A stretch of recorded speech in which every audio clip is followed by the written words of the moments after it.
Not getting much of a break here today. We're already back for the next round here. I'm Tannen Gray, joined by Andrew Ellenbogen. We are covering Laughing Dragons, MXP, San Francisco Modern 20K.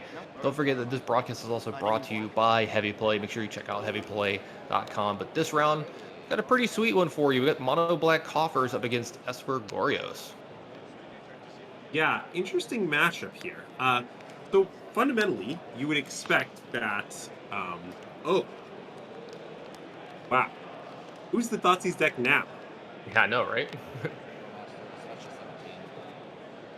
Looks like we're going to have a little bit of the scam variant here on turn one. This is one of the things that's so powerful about this Esper Goryo's deck is that, okay, yes, the deck can put an Atraxa into play on turn 2 and draw a bunch of cards, but also they can just grief scam you. And for some reason, when they grief scam you, they get to take a third card if it's still left. I'd imagine it can be like a little. Sure. When the Ephemerate rebounds, I mean. Yeah, I'll say, there we go. We got Ephemerate, and yeah, this is going to be brutal. We see Damnation getting taken out of the hand here, and what is left over? It looks like Demolition Field, Field of Ruin, and is that another land underneath that? Is that a Urborg? Yeah, I think that's an Urborg, so I think Mason's going to be out of cards here, and hopefully either draw something he can play or something that doesn't sit in his hand, because then that Grief is going to get it yet again. Yes. Do you ever consider just not rebounding Ephemerate here so you can attack? Oh, I think certainly. I don't think it's very important to have the Ephemerate in the graveyard. Michael Lee doesn't have any recursion of spells, if that's a relevant concept. So yeah, I think if I guess the problem is, Michael Lee, you'll never know for sure that they don't have a top deck spell for the turn, and in addition to that, you don't usually win the game with 3-2 beatdowns. Usually at some point you'll put a creature into play. So most of the time I think you'll Ephemerate and rebound it. To not do it, I think you'd have to have a hand where for some reason you believed it was likely you would win the game with normal attacks, and I'm not sure what circumstance would dictate that. But I'm not saying it doesn't exist, if that makes sense. Yep. So it looks like with the Sunken Citadel, the Field of Ruin went ahead and took care of that Godless Shrine. It's going to be replaced by an island. So it went from black-white mana to blue here. Before that, this player's going to clean this up. Looks like we're deciding not to rebound the Ephemerate. Sure. But with that mana floating, we're going to cast Tainted Indulgence. Going to draw 2 cards here. I think we're still discarding. We are. Tracks are going to the graveyard. Draw for turn here. Sure. So Grief is going to go ahead and swing on over for 3 as well. Honestly, I'm surprised. I think I would have rebounded the Ephemerate here. Although maybe I didn't get a great look at Michael's hand, but I think most of the time I would. So I'm interested to see what it implies that Michael didn't do that.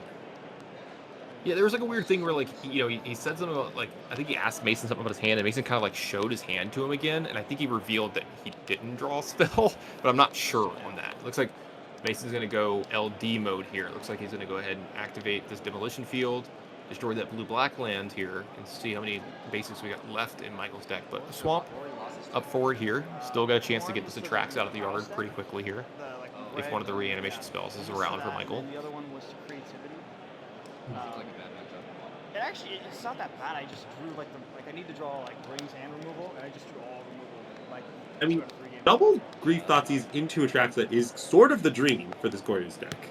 And part of what makes it just incredibly terrifying to face is this deck doesn't just do one broken thing, it does like 3 different broken things and interweaves them any way at once. Yeah, I actually love that about this deck. It's like you don't know what angle it's going to attack you from in any given turn. And I think this deck's extremely powerful. I think this is the deck that I would have played today. I like the Esper deck quite a bit. I think it's hard to argue with the claim that it's the most powerful deck in the format. Powerful isn't the same thing as best exactly, but boy does it do the most broken stuff. Oh, absolutely. When it does its thing, it looks unbeatable. Speaking of cards that have been unbeatable at times, we got Karn the Great Creator here. Go ahead and gonna find a Tormald Crypt. Nice little playback for Mason here. Here we have a sacrifice from the Flood Strand from Michael. Yeah, no, this is annoying for Michael. Obviously, it means he can't make an Atraxa until he forces the crypt to be activated or prismatic endings it or something of that nature. But on the other hand, with the Grief in play, the Karn is just going to die. The Karn is literally just a 4-mana Tormod's Crypt here, which is a pretty bad rate, even if it's a good effect. Yeah, absolutely. The Grief's going to be able to take care of that pretty well. Looks like we're going to go ahead and get one of those Surveil lands.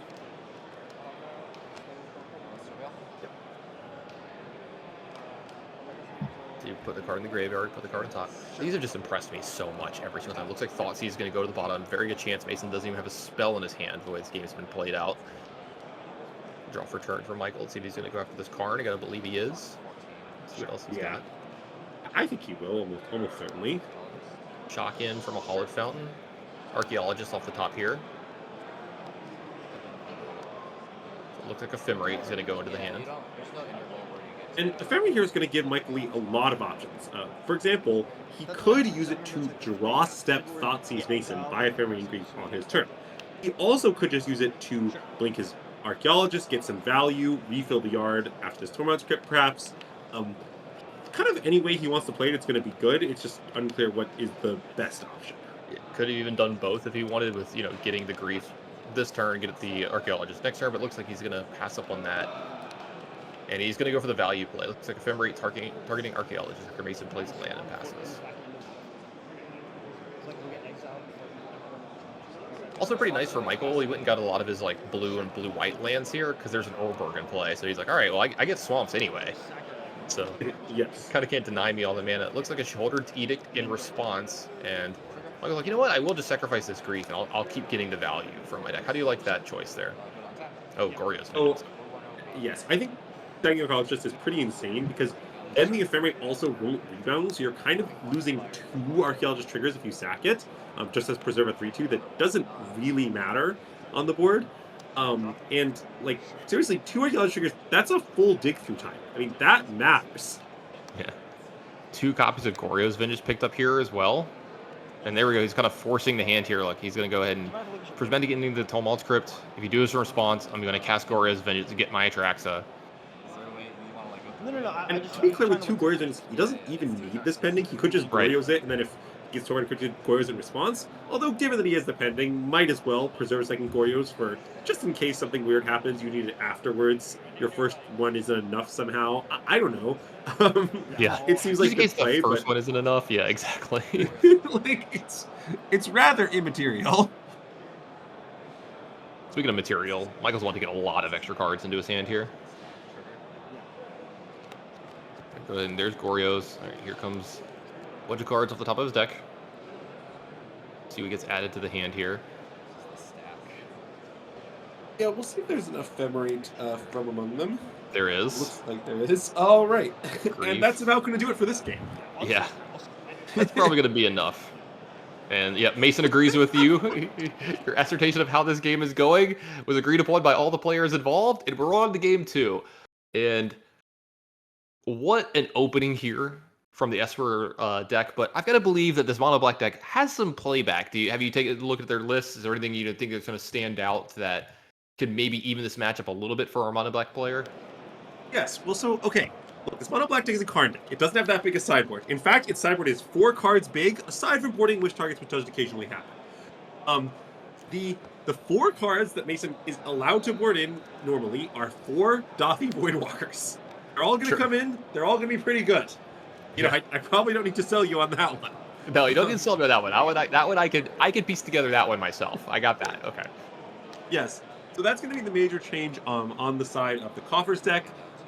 Maybe a few of the Bulls will come in. I don't know. The Esper deck is also going to get supported some Celestial Purges, which will just serve as versatile answers to whatever the Coffers deck throws out. Yep.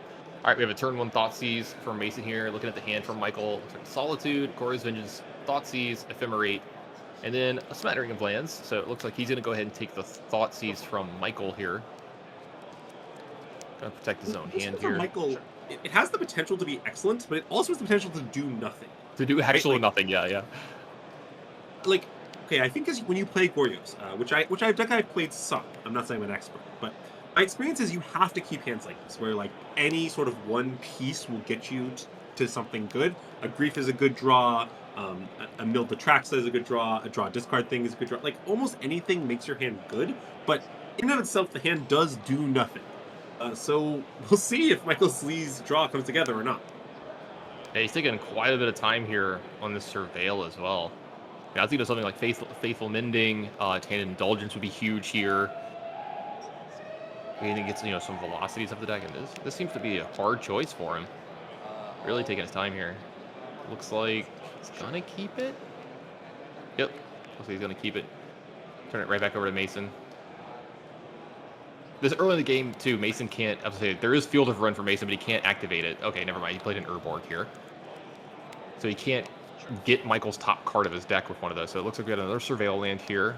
This one an easier choice. Fall Strand straight to the bottom. And then we've got a Grief. Also, white mana up here. So he's got Ephemerate.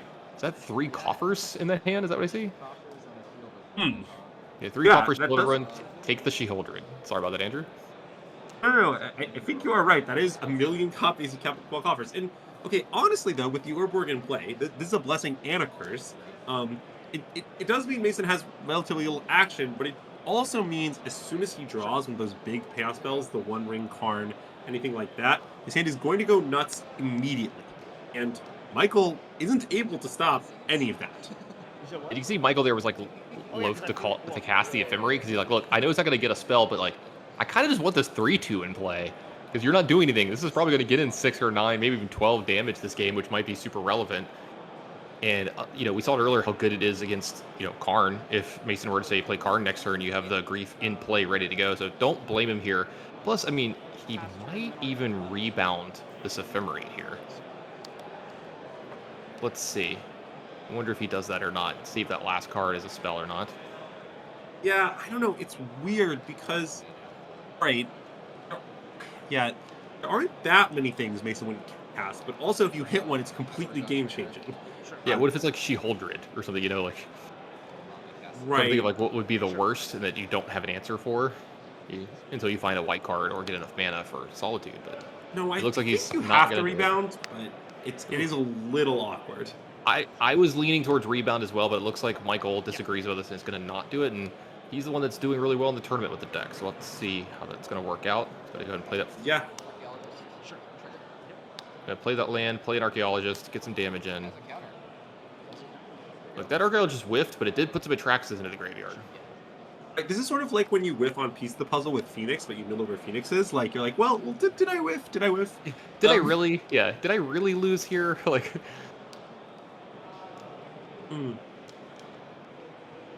And one thing, too, is, honestly, Michael might have been considering holding the Ephemerate because of finding an Archaeologist. Seeing the Archaeologist the next card, obviously, isn't a terrible draw for him, but he's got to be thinking now, man, maybe I shouldn't have rebounded this, or cast the Ephemerate on this Grief. Yeah, it's such a weird spot, right? Like, we've seen it come up multiple times in this match already, too, about, like, if you should or shouldn't, and I think these is, you know, the small choices that can really dictate games, but kind of hard to not want to get this 3/2 in play with the contextual, the way that Mason's hand is like, he's not going to be doing anything for the next few turns, so can he pass up on all that free damage? I don't know, but gonna fetch up a Surveil land, get a little bit of peek at the top of the deck here. Michael with some, okay, he's attacking for a 4 turn, that's not nothing. You know, we got a 4 turn clock here. I think it was a close play either way, and I think this sort of play is maybe what separates the great Esper Goryo players from the good Esper Goryo players, or something to that effect. I wonder what Yuki Ichikawa, who popularized this deck, would say about that situation. I don't know the answer though. Yeah, I'm trying to... Mason with a virtual 20 mana here. I didn't actually do the math yet, but 2 Cabal Coffers in play with an Urborg. It's a lot. I think it's like 12 or something. I don't know. It's too high of a number. I started to run out of fingers. I'm not even going to keep track anymore. Yes, I mean, look, I think if Mason draws the One Ring or Karn the Great Creator, he will win the game very quickly. He does have to find it, though. And these Coffers decks, they really only have those 8 payoffs for massive sums of mana, which is kind of funny given how often they make it. But that's really all there is. I mean, you can cast March of a Guitar for a large amount. That gains a bunch of life, but it doesn't really get you anywhere. That said, there is the Karn. So Karn, 4 mana floating, access to another mana, so we have 5. So we're going to take a look at the sideboard here. What are we wishing for? That's interesting. So, okay. I don't know. You could wish for something like Walking Ballista to try to protect the Karn and get another wish, but in exchange, you aren't kind of getting maxed out this wish, or you just accept the Karn's dying and get the One Ring, which it looks like is what Mason's doing. And actually, something I want to call attention to here is a lot of Coffers lists have all 4 rings in the main deck. that is, they accept not being able to wish for it for a higher chance of naturally drawing it. Mason is choosing to leave it in the sideboard here, and that might be decisive. Yep, interesting play here. We're going to Ephemerate in response to all this going on. Now a Force of Negation added to Michael's hand. Ephemerate going to possibly rebound the Archaeologist yet again on his own turn here. Well, it won't be rebounding on Grief because Mason has protection from everything. Right. So Archaeologist going to hopefully find another card here from Michael. Looks like another Ephemerate get revealed here, and that's I think that's a Gristlebrand, the third card. Yeah, it was definitely a Gristlebrand. Went back and take a look. All right, so Karn down. Talked about this about 4 turns ago, that Grief might eventually kill one of these Karns. But we have an active ring on Mason's side of the board. And I have to bring in more mana than God, too. Yeah, so to say, functionally infinite mana. Yeah. Alright, so Ephemerate on the Archaeologist again here. It looks like it's going to be a whiff on this one. So it's going to get pumped up just a little bit. That's Michael's second whiff of the game. Yeah, I think so. Yeah. Alright, drawing a card here for Mason. He's going to untap. He's going to go to 10 from the ring. Got a third Coffers in his hand here. I think he's got well over 20 mana.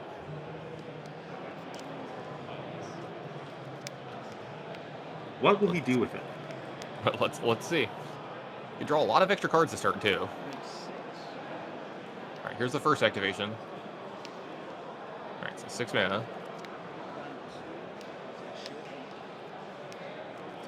We go down 2 to play She-Holdred. Okay, that's pretty good. Now when we draw on cards, we're going to be gaining extra life here. So draw 2, gain 4.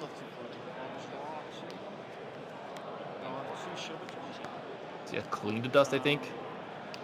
In Mason's hand as well. Oh. One of your favorite combos, Clean to Dust with She-Holdred.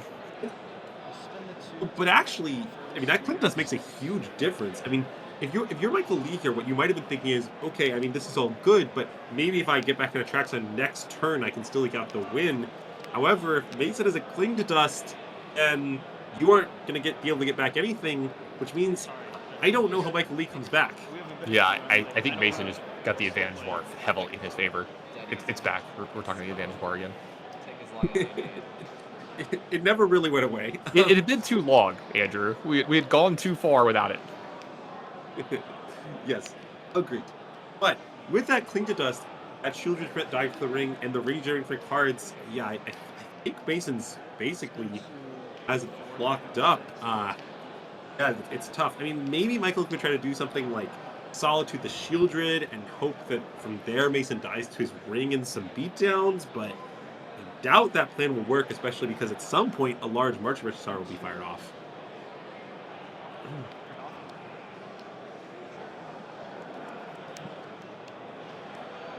Yeah, this is one of the better ring decks. I think the only deck I've ever seen that's been a better ring deck is like the mono white Martyr, because it never runs out of life.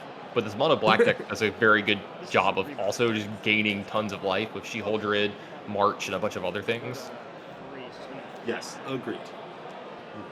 Right, so infinite mana again here for Mason. Looks like we're at 9 or 36. Could be either one.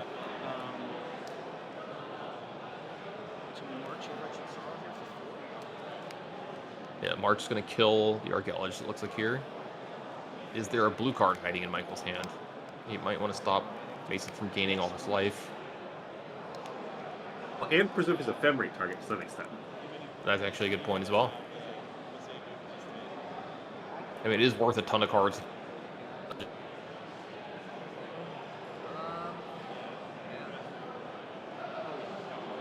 So if you're Michael here, like you're saying like, oh, I'll take one of your good cards. Next turn you'll only draw what, 4 more?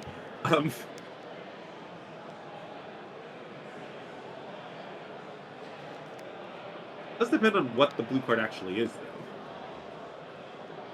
Yeah, and Michael's in the tank here. You can tell this is a very hard decision for him. Well, this is actually something I've thought about before in Magic, which is, okay, 2 points in the game that are actually very hard to play in Magic games are, okay, when you're extremely far behind, you have to be able to imagine a line that wins. And I think Michael's in the phase of saying, like, all right, well, things are very bad. How could I possibly win? Like, what does it look like? What needs to happen? You know, let's imagine I can Demonic Tutor every draw step. How do I get there? And figuring all that out is actually pretty difficult. You're not just playing normal Magic anymore. You have to imagine the perfect. Exactly. It looks like he went ahead and drew 2 cards with Tainted Indulgence there and did end up forcing ace. To your point there about like having to make those hard decisions, I think the person I've known to play the best from behind is Tom Ross. I don't know if you ever played against him, but I don't know if I've ever seen anyone play better while losing in Magic in my life than Tom Ross. I actually have a few times. That's believable. He was always my hardest opponent to like. There'd be so many games you're like, all right, I've got him beat, and he would just keep the game going, keep clawing, and I'm like, man, why won't you just die? Like, Judge. we'll take a judge call between the players here. Not gonna help you. Hi. So I have about Not sure what's going on. Maybe something was supposed to be extra to Dothy, but it wasn't. I'm not too sure. Okay. Read or fail. Oh yeah, I think there's been like maybe multiple cards that are supposed to have gone to Dothy. Yeah, I'm Maybe we missed that as well.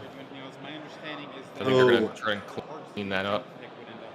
Yeah. Okay. Might get into a bit of a mess here, but we'll Hopefully, we'll it gets hang out. cleaned up very easily. Yeah. I mean, obviously, an error is occurred in the game. We should fix it. Both players know that this game is mostly over, but that's no reason not to get everything right. Make sure that we know what's going on. you will get that one to your hand if there is a legal hurt. Sure. Oh, please unpause it. All right. Looks like we're back on track here at this point. That's not good. Is it going? Atraxa has joined the Voidwalker cards as well, which, if Mason gets to the turn, means he can cast it for free. Doesn't really need it, There but we maybe go. wouldn't mind a 7/7 lifelink and 4 or 5 new cards.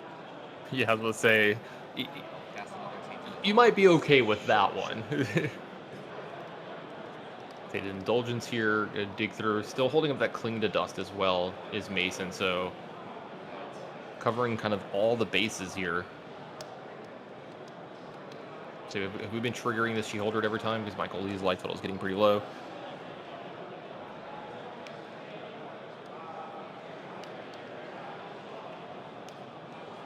I mean, Michael Lee does have this Solitude. Obviously, if he really wants to be dead and has a white card, he can just take care of it.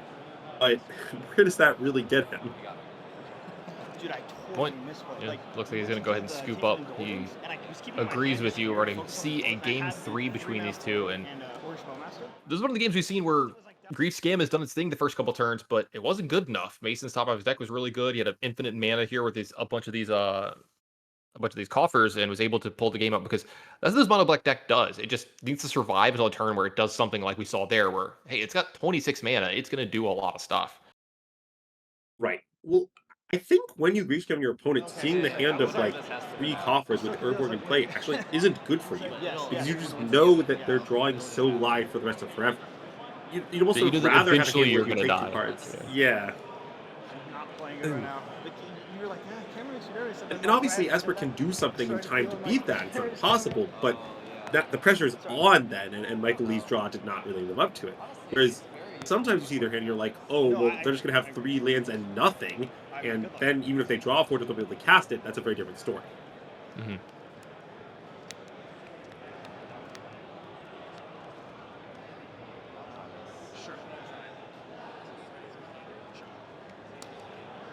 So we're going to have Surveil land on turn 1 for Michael Lee here. And we're going to have a turn 1 Thoughtseize for Mason here.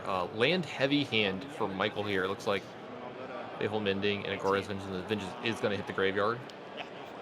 Sure, although Faithful Mending means these lands can turn into spells pretty quickly, or at least have potential to. Yeah, absolutely. It's going to be a pretty good way to get through some cards here. Michael's going to go ahead and put that Kaldra Shrine into play, untap, take 2 damage there, but give him a chance to do that. That looks like a Voidwalker. They'll say, in response, I think we're going to have this Faithful Mending get cast here. So draw 2. Gonna have a discard. Looks like discarding Gristlebrand and a Flooded Strand. Gain a little bit of life. The Voidwalker, you talked about all of them coming in. Relevant last game, definitely relevant this game. But we do have a target for Goryo's Vengeance in the yard now. And crucially, we got that target in kind of under the Voidwalker. Yeah, really impactful that happens. You know, if the play draw was reversed, that's not something that could even happen. You know, Mason would have gotten the Voidwalker in play before that could happen. But thankfully for Michael, he at least has his main goal of his deck is there in an option to him for now. All right, Voidwalker going to come across, get a little bit of damage over to Michael. Sure.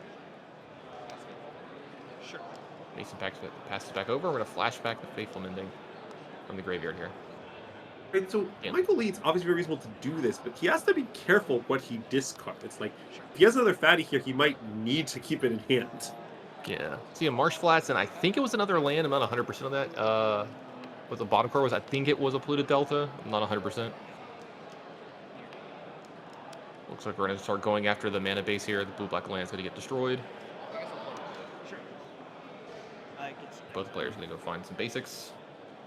Sure, I mean, look, with only 3 colors instead of 5, I think the threat of Field of Ruined Mana Screw is not very real in this particular matchup. Obviously, you may as well do it. It just, I don't think it's particularly relevant. It's not like it was the last match where like this is one of your main ways to stay in the match. Like this is an actual like plan A. This is I have extra mana sitting around, might as well do this. Yeah, and like, you know, give me a swamp into play. That way, I don't know, if something happens, if you don't have Urborg or something happens to Urborg, then like I'll have more swamps for my coffers, you know, etc. It's obviously fine to do, but it doesn't really matter. Yeah, absolutely. Back over to Michael here. He's going to play land for his turn. He has a grief in his hand. Looks like he's going to go ahead and start off with an Archaeologist. And this Archaeologist, again, is a bit dangerous, just because, It's scary, right? Yeah. Yeah, and okay, I've played this matchup. Sometimes you have to do things like this. You know, definitely, you're sometimes obligated to cast Archaeologist because what else are you going to do? Hold it in hand forever? But there are definitely spots where if you miss on a removal spell and mill over Atraxa, you lose the game on the spot. Thankfully for Michael, Celestial Purge was the card that he got. So if he had milled over something that was a huge problem, he could have taken care of this threat just in case. Agreed. Yes. And with no threat in play to Solitude, Michael Lee doesn't really care. If he wants to turn his Woodwalker into Solitude, that's fine. All right, here comes the Coffin math starting up. All right, so we'll go from 2 down to 4, back up to 6.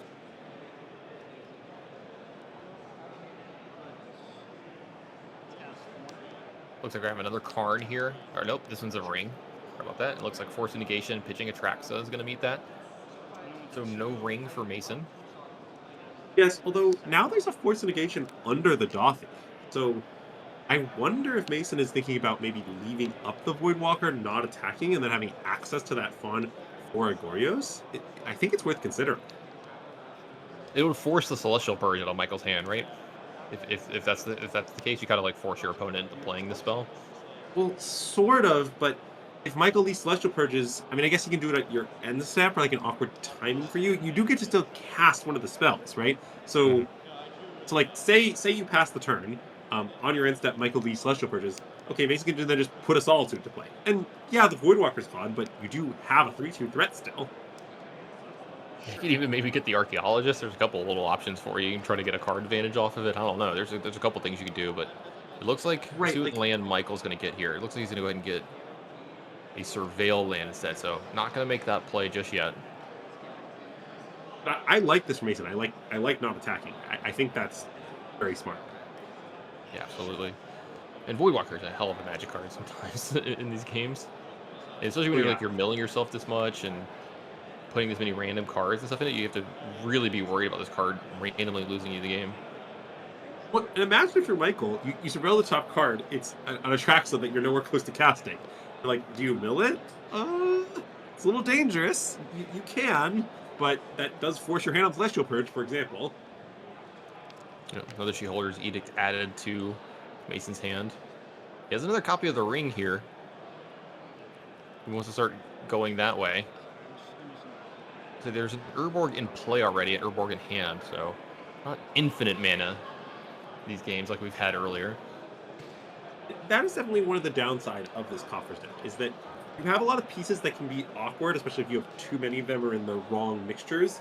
Second Urborg is always bad and you play a lot. Coffers is bad in the early turns if you don't have Urborg, which happens a fair amount. There's a lot of ways to work out awkwardly, even though the payoff is really there. It looks like he's going to go ahead and float one of the manas off of those, play the second Urborg, kind of getting a Lotus Petal for the turn. He's going to activate a Coffers. We've got 4 mana floating. Another Coffers behind this. 2, up to 6.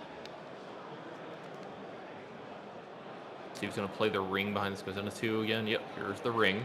Does Michael have another way to interact with it? Nope, this one's good. Right, Honestly, I let's call attention to the fact that this Goryo's deck, just in general, is not very good against the ring. And maybe that sounds obvious, but you don't have any direct way to remove it. You can counter it, but you only have a few ways to do that. They often require pitching a card, which is a pretty bad exchange. And once the ring hits, that makes them sort of immune from being Goryos for a turn, and it also gives them potential to just beat you even after you do your thing. It's a very problematic card in this deck. I think, to be honest, it's the main reason Goryos isn't the best deck. Or at least not obviously the best deck. Gotcha. That's actually a really good point. All right, so it looks like we're deciding on what to Voidwalker here, because Celestial Purge is on the stack targeting the Voidwalker, making that play you and I were talking about last turn. So I think he's asking a timing question for the judge here, I believe. Yes. The answer, just in case anyone home is curious, is that you can only cast cards you could normally cast them without the Voidwalker because it says you can cast them until end of turn. If a card says just cast this, it means right now ignore all restrictions. But because the card says you cast it for the rest of the turn, that means you can only cast instants in this way. Or things with flash. The timing restrictions do And apply. to be fair, that is a downside in some situations, but it also has the advantage of dodging to very time round, which is a highly played card. You play that this turn, so the timing restrictions still do apply. Sure. It's actually kind of wild. I didn't even know that ruling for all that. So Yeah. Oh, is the timer going? Oh, yeah. There we go. I actually have a saying about this that I've said often on stream, which is no one actually knows the full text of Dothi Voidwalker. No one has ever read it. There's too many words. I think you're actually right there. Like if I'm gonna start doing that at one of the next events that I'm at, where we're doing interviews. I'm just gonna be like, all right, on the spot, what's the text of Dothi Voidwalker? See if anybody gets it right. And I think we're gonna be at like 10%. Yeah, I bet the hit rate is not high. Yeah, it might be single digits. Honestly, I don't think I could give you the exact text of Voidwalker. Yeah, We've been most talking people about it know for an hour. vaguely what it does, but not like exactly, I can tell you an idea of what it does. like.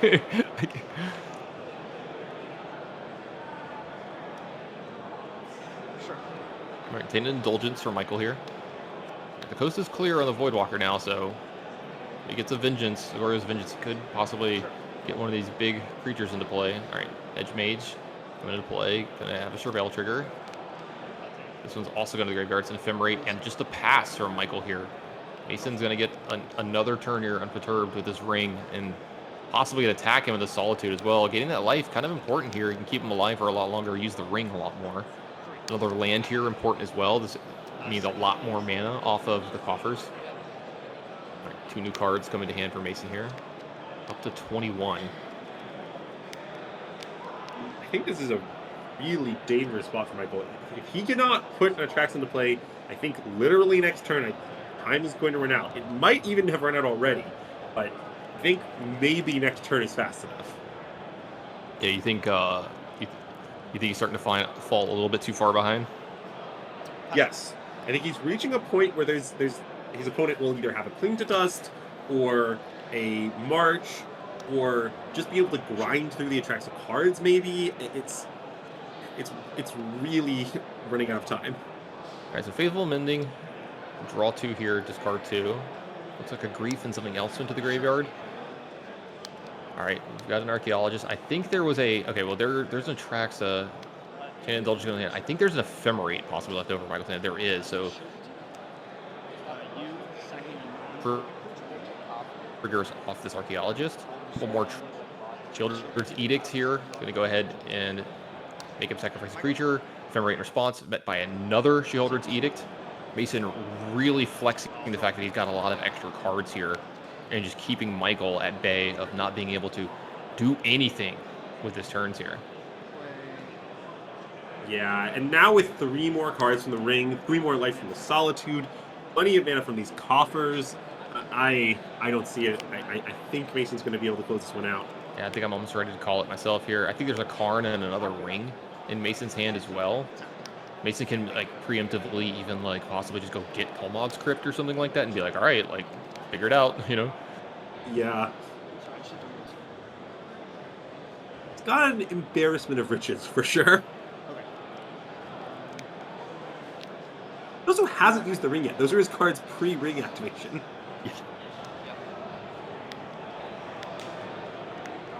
You thought these ones were good, but how about 3 more, you know, just because?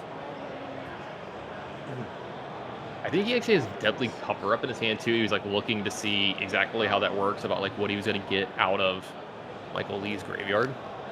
Oh, sure. I mean, if you take away all the Atraxas, there's only like 1 or 2 Whistlebrands left for the Esper Goryo to get back. So that can sometimes matter as an approach to the game. Also, if you take out Goryo's, that's the elimination spell. You can get them that way. Sure, we can Surgical Distraction. I don't know. Whatever you like, Mason. Live your best life. Yeah, I didn't have collecting evidence on my bingo card today in Modern. Yeah, Right, so, it's unusual, but not unheard of, I think. So it looks like he's doing the play you were talking about. All right, so Solitude is going to die, so he's going to lose his threat here. I don't think that's a big deal with the ring, this much mana, and Karn in your hand. The biggest deal here is he's going to take care of all these Atraxas, and now Michael's power levels deck is infinitely lower. Yes, I mean, if Michael brings back a Gristlebrand, okay, he could like draw 14. I mean, that isn't nothing. I don't think it's going to be good enough, but you know, it's okay. It's cute. All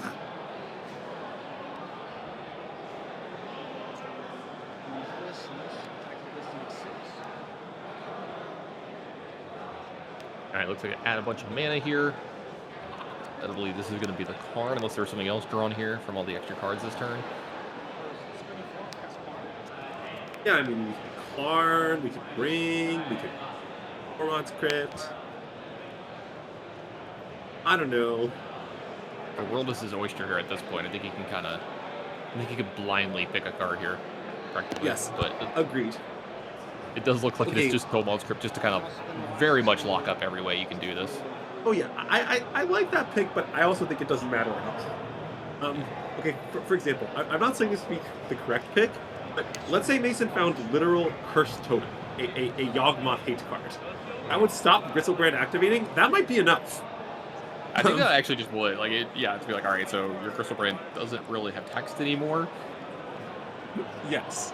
Now there's no reason to get over Torrance Crypt again. I'm not suggesting this is correct, but I'm just sort of saying Mason can do whatever he wants. Yeah.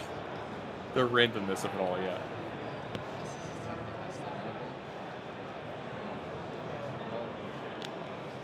Michael's going to be a trooper and keep playing this one out.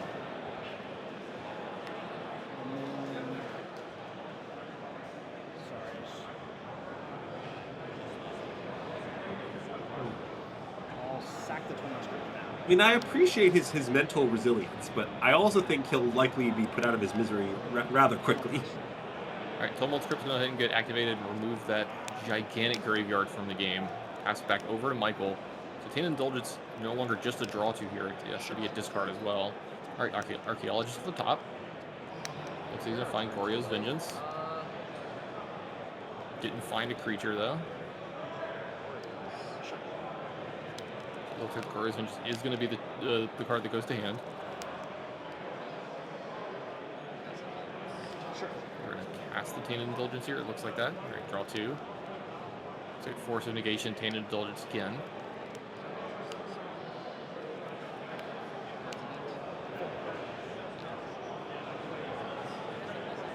And I guess one interesting thing is Mason cannot wish for Crypt again.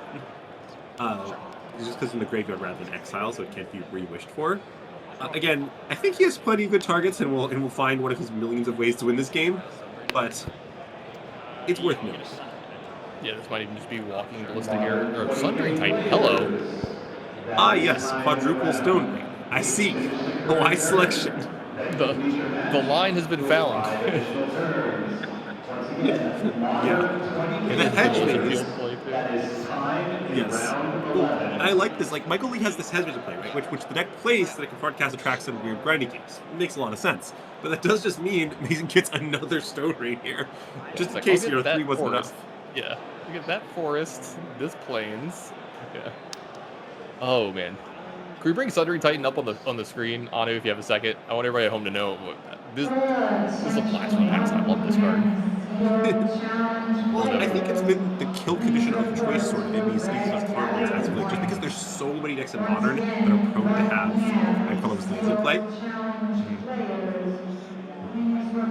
Even the newer art as well. Nice little 7/10 for 8. Destroy all your lands, no big deal. Now, do you think Mason's then going to kill a Sundering Titan and then kill the last swamp? Just to get the flawless victory. Just Yeah, try to get like all the permanents. Yeah. he definitely doesn't have to, but you know, I might points. kill my own Titan. Yeah. Yeah. Sometimes you just want style points. Mason's not done here, by the way. He just drew 4 more cards, 2 of which were Bowmasters. He's going to keep going off. All right, Thoughtseize. Let me see what those cards are. Right, take the Goryos. Okay. Still got a ton of mana left over. Gotta believe we're going to get probably some of these threats come out of hand. Looks like, yeah, it looks like a Voidwalker. Gonna make this even harder for Michael to win from this point. Here comes a Bowmaster. I think Michael is looking at the top card of his deck. He's going ahead and concede. Let's go save some time. I appreciate that, Michael. Looks like Mason is going to be the winner of this. He's going to move up to 8-2-1.